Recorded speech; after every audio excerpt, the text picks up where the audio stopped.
पोषण के आधार पर जंतुओं को 3 भागों में बांटा गया है। पहला शाकाहारी, फिर मांसाहारी और सर्वाहारी। विभिन्न खाद्य पदार्थों को ग्रहण करने के आधार पर जीवों में 3 भागों में बांटा गया। पहला हो जाएगा आपका शाकाहारी, ये हो जाएगा आपका शाकाहारी। ऐसे जीव जो विशेष रूप से केवल पेड़ पौधे को भोजन के रूप में ग्रहण करते हैं उन्हें शाकाहारी कहते हैं। जैसे आपका गाय हो गया, भैंस हो गया और बकरी होगी। मांसाहारी कुछ जीव भोजन के लिए केवल अन्य जीवों पर निर्भर होते हैं, उन्हें ही भोजन के रूप में ग्रहण करते हैं, मांसाहारी जीव कहलाते हैं। जैसे आपका शेर हो गया, बाघ, छिपकली और मेढक, ये सारे क्या हैं? ये सारे के सारे मांसाहारी हैं। अगला सर्वाहारी,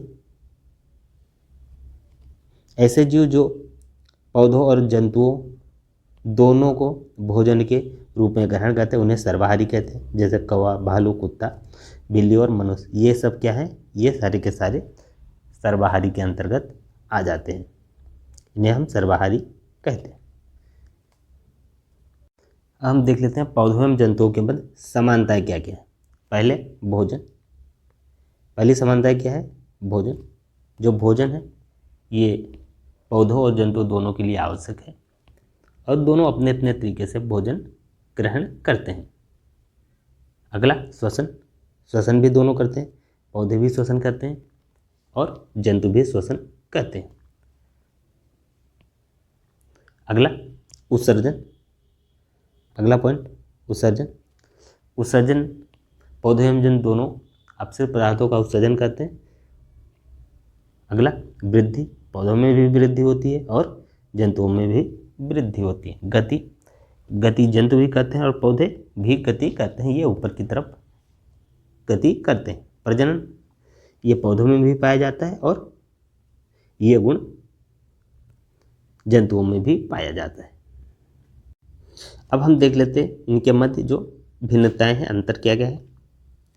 पौधों और जंतुओं के मध्य जो अंतर है का पहला देख लेते हैं। गति के आधार पर पोषण, श्वसन, संरचना और संवेदना के आधार। जो पौधे होते हैं एक ही स्थान पर स्थिर रहते हैं, वो एक स्थान से दूसरे स्थान पर गति नहीं करते। अधिकांश जंतुओं में एक स्थान से दूसरे स्थान तक स्वतंत्र रूप से विचरण करने की क्षमताएं होती हैं। पोषण, पौधों में क्लोरोफिल होता है और वे अपना भोजन स्वयं बनाते हैं, जबकि जंतु अपना भोजन स्वयं नहीं बनाते तथा भोजन के लिए वे पौधों या अन्य जानवरों पर निर्भर होते हैं। श्वसन, पौधे ऑक्सीजन छोड़ते हैं तथा जंतुओं द्वारा छोड़ी गई कार्बन डाइऑक्साइड को ग्रहण करते हैं।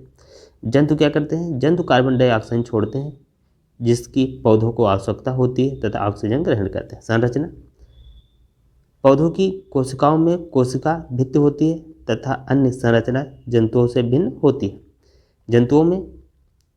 जंतुओं में कोशिका भित्ति नहीं होती है तथा पौधों की कोशिकाओं की तुलना में विभिन्न संरचनाएं होती हैं।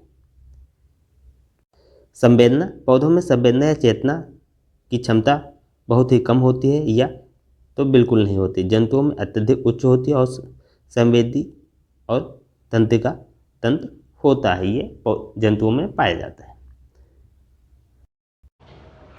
आप लोग कमेंट करके बताइएगा ये क्लास आप लोगों को कैसी लगी। इसे लाइक करें, शेयर करें और चैनल को सब्सक्राइब करके बेल आइकन दबा दें। पीडीएफ के लिए आप लोग टेलीग्राम ग्रुप ज्वाइन कर लें, जिसका लिंक आपको कमेंट बॉक्स में मिल जाएगा। तो इस क्लास में इतना ही। जय हिंद, जय भारत।